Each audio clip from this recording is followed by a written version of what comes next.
Samahan nyo ako manguha dito ng mga inimbak ko na pagkain. Ito yung aking ipasa sa lubong sa aking tiyahin na nakatira sa Arizona. So magbabakasyon kami ulit sa Arizona. But before kami pumunta ng Arizona, mag-Texas muna kami. Kaya kukuhanan ko siya dito ng mga naimbak ko na iba't ibang klase ng pagkain. Teka lang, kuha ko ng box sa taas na paglalagyan natin. Dito. Ayan.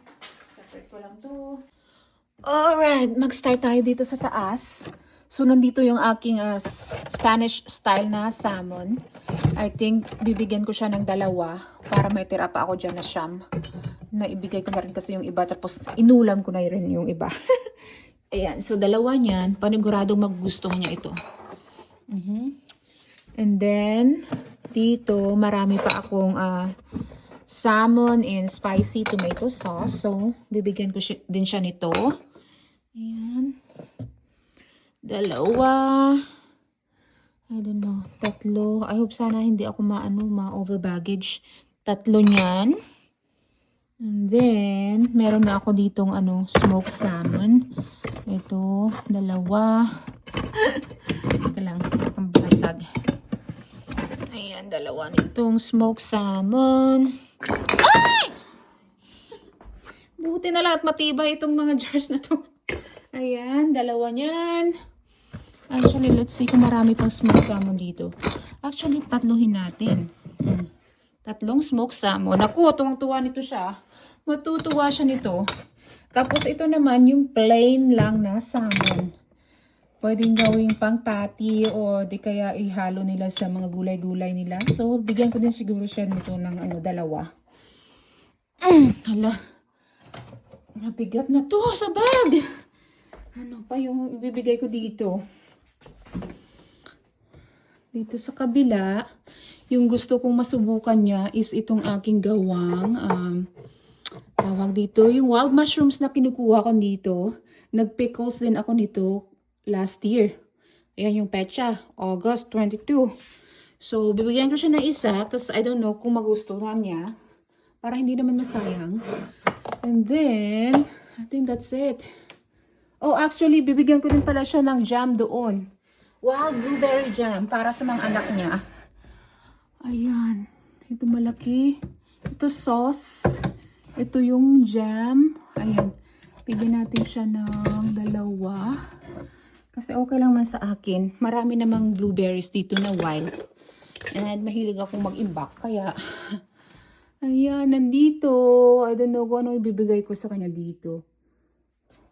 Baka hindi naman niya magustuhan yung hot sauce.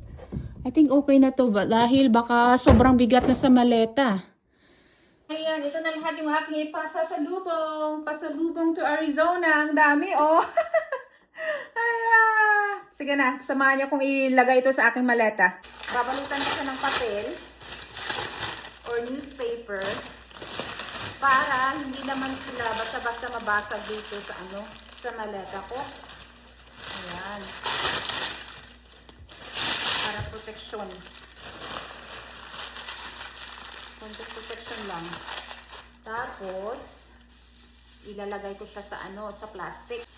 Plastic para in case na mabasag. Pero hindi pa naman ako nabasagan. Ito lagi yung ginagawa ko. Ayan. Plastic. Ito lang hain. Ayan. 1. Ano yun? Yung Spanish style salmon yun. Ito naman. Ganun din. Ang sarap nito. Gagawa ako ulit nito this year pag nag-salmon fishing kami ulit. Sarap niya.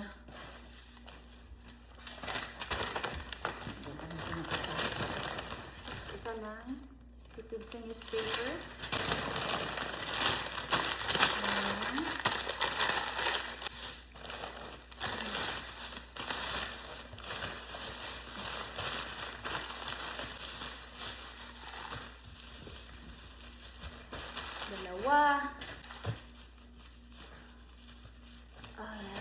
Tapusin ko muna to. Marami pang natira. Oh.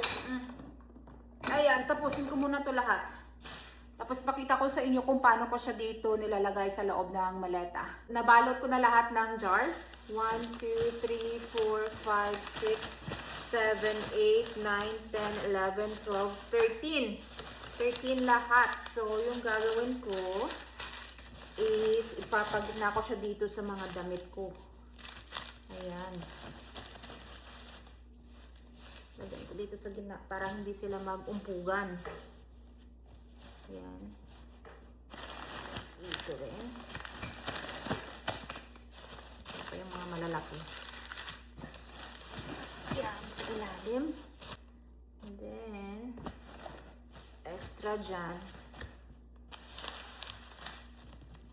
Dito naman sa taas yung iba. Malaki. Ewan ko na lang kung mabasag pang mga to. Ayan. Tapos, pagkitna ko na rin siya dyan. Pag ganyan. Ito yung ibang malalaki. Ito. Ito pa ba dito yung isa? Wala na. Ito dito. That's good. Tapos dito naman ulit. Puro garapon yung laman.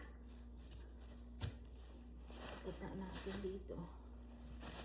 Yung damit ko. Konting damit lang yung dinala ko kasi lagi naman ako nagsha-shopping pag babakasyon kami. Umuwi ako ng mga damit. Ayan. O, diba? Pwede na yan. Tapos may mga ilalagay pa ako dito na ibang gamit ko. Tsaka gamit ng aking asawa. So, that's it. Thank you sa panonood. Bye for now.